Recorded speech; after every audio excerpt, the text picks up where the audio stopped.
সংবর্ধনী জয়ধ্বনি উলুধ্বনি করেছি। আর সেই গৌর হরির স্বয়ং লীলার দর্শন করে নদিয়ার নরনারী একে অপরকে দেখে বলছে, তার নয়ন আছে একবার ভালো করে নয়ন দিয়ে দেখো। এইদিকে নদিয়ার অগণিত ভক্ত, যাদের গৌরগত প্রাণ, গৌরগত মন, যারা হরি কথা কৃষ্ণ কথা ভালোবাসে,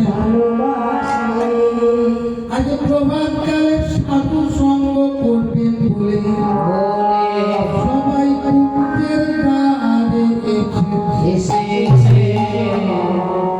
কুঞ্জের দ্বারে এসে দেখেন কুঞ্জের দরজাটা বন্ধ। একজন আরেকজনকে ডেকে বলছি, হাই রে হাই, এই প্রভাতকালে সাধু সঙ্গ করবে বলে, কিন্তু এখনো দিনে ঘুমিয়ে আছে আমার সাধু পাড়া। সাধু সঙ্গ সাধু সঙ্গ সত্য শাস্ত্রে কয়, লবমান্তেন সাধু সঙ্গটা সর্বসিদ্ধি হয়। যদি প্রভাতকালে আমরা একবার সাধু সঙ্গ করতে পারি, যদি প্রভাতকালে হরি কথা কৃষ্ণ কথা বলতে পারি, সারাটা দিন আমাদের সাধু সঙ্গে যাবে। তাই শাস্ত্র বললেন, যদি পথে নামতে হয় সকাল সকাল নামা ভালো। সকাল সকাল পথে নামলে কি হবে জানো? সকাল সকাল পথে নামলে পরে জীবনের সন্ধ্যা আসবার পূর্বে হয়তো আমরা আমাদের গন্তব্যস্থলে পৌঁছে যেতে পারব। শুধু প্রভাতকাল বলে তা কথা। যদি সারা জনম ধরে কেউ কৃষ্ণ নাম না করে,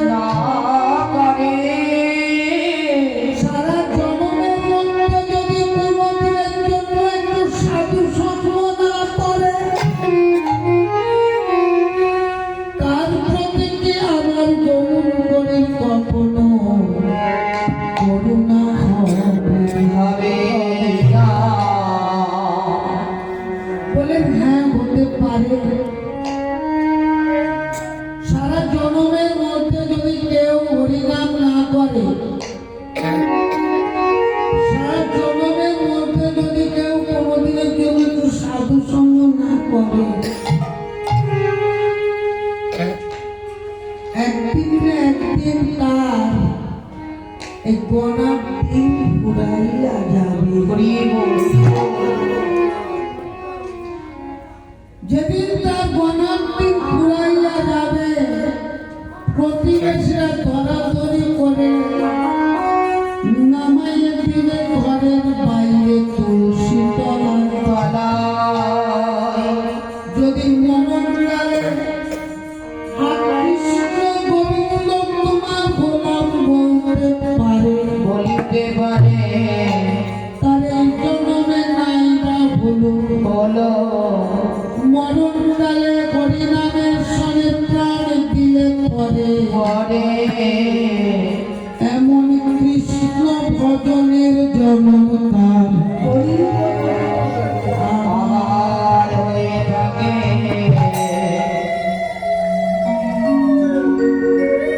সারা জনম যদি কেউ কৃষ্ণ নাম না করে, অন্তত মরণকালেও যদি কৃষ্ণ তোমার গোলাম বলতে পারে, তবে তার এই জনম না হয় বৃথায় গেল। শেষের দিনে প্রাণ দিলে পরে এমন কৃষ্ণ ভজনের জনম তার আবার হয়ে থাকে। নামের সঙ্গে শেষের দিনে প্রাণ দিলে কৃষ্ণ ভজনের জন্ম আবার লাভ করা যায়। শাস্ত্রে তার কোনো প্রমাণ আছে? বলে তার প্রমাণ হলো আমার রামকৃষ্ণ ঠাকুর।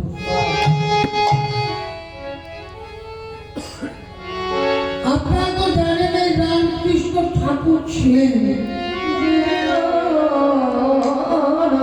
কালীর ভক্ত। সারা জনম তিনি কালী মায়ের সেবা পূজা করেছেন। আর সেই রামকৃষ্ণ ঠাকুর যেদিন মৃত্যু শয্যায় শায়িত হলেন, রামকৃষ্ণ ঠাকুরের আরাধ্যা দেবী কালী মা ঠাকুরের শিহরের পাশে এসে বসেছেন। শিহরের পাশে বসে রামকৃষ্ণ ঠাকুরের শিরতার মাথাটি কোলের উপর তুলে দিয়েছেন। কোলের উপর তুলে দিয়ে বললেন, বাবা রাম, বাবা রাম, কত গণাদিন ফুরাইয়া গেল, তোর এখন মহাযাত্রার সময় হলো। তুই তোর এই মরণকালে মদন ভরে একটু সোনামাখা কৃষ্ণ নাম কর। এই কথা শুনে রামকৃষ্ণ ঠাকুর কাঁদতে লাগলেন। কাঁদতে কাঁদতে মায়ের রাঙা চরণ হৃদয় মাঝে জড়াইয়া ধরে বললেন, মা, সারা জনম তোর নাম করেছি, সারা জনম তোর পূজা দিয়েছি, স্বয়ং সকলে মিছি জাগরণে আমি তোকে কাছে কাছে পেয়েছি, আর এখন কিনা বলছিস এই মরণকালে কৃষ্ণ নাম গাইতে? কৃষ্ণ, আমি তো কৃষ্ণকে চিনি না, আমি তো কৃষ্ণকে জানি না। বাবা যদি কৃষ্ণ নাম স্মরণ করে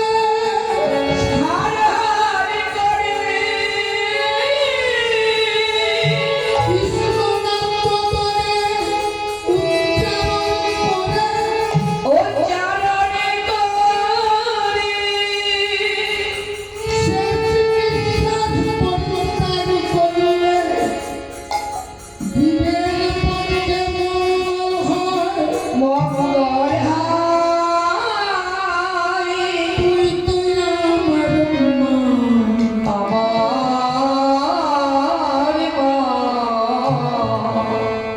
তুই আমার শিহরের পাশে বসে তুই বদন ভরে সুদামাকা কৃষ্ণ নাম আর তোর মুখে কৃষ্ণ নাম শুনিতে শুনিতে আমি আমার শেষ নিঃশ্বাস পরিত্যাগ করি।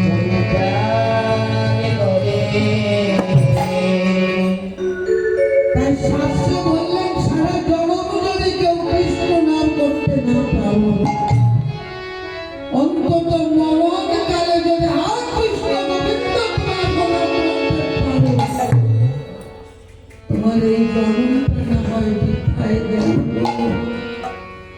নামের সঙ্গে শেষের দিনে প্রাণ দিলে পরে এমন কৃষ্ণ ভজনের জন্য বাবা, তাই নাম যেন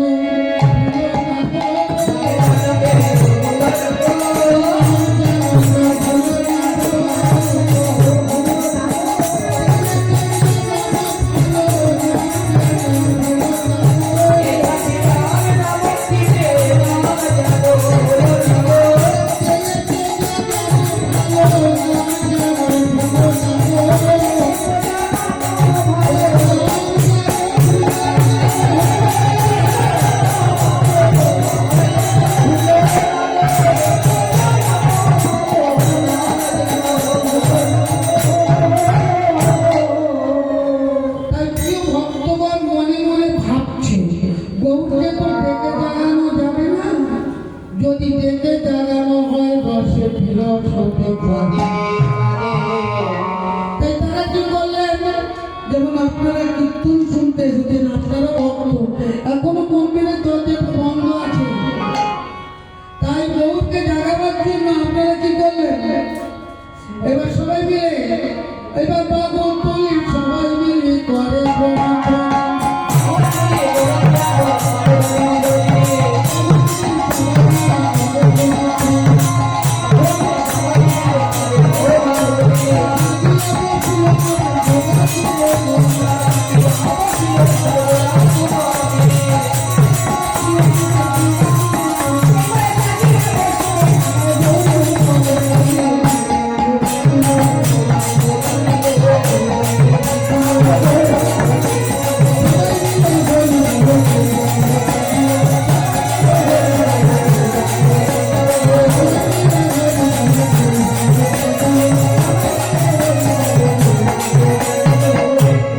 একমাত্র ভক্ত পদনে হরিনাম শ্রবণ করে আজ আমার গৌর গরি জানিয়া বসিয়ে।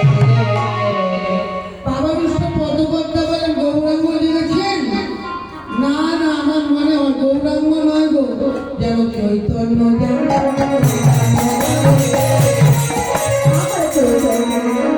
আপনাদের মধ্যে কেউ কেউ অচৈতন্য আছেন, যদি ওই চৈতন্য থাকেন বদল বলে হরিবল বলুন, হরিবল বললে চৈতন্য জাগে।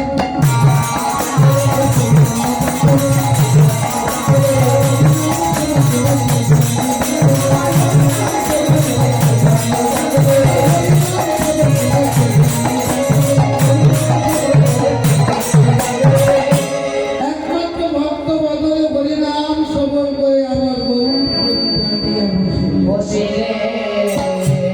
যেই গৌর হরি জেগেছে সুবাসিত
একমাত্র সেবা করা ভক্ত যারা ছিলেন ঈশ্বর নবনী নিয়ে আমার গৌর বদনে তুলে দিলেন।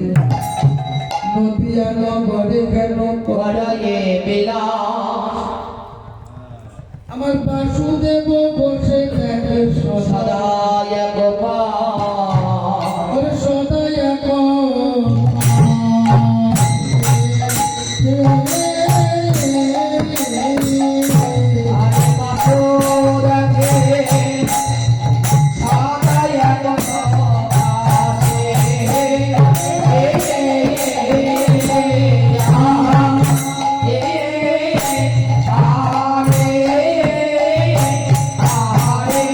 Hare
Thank you.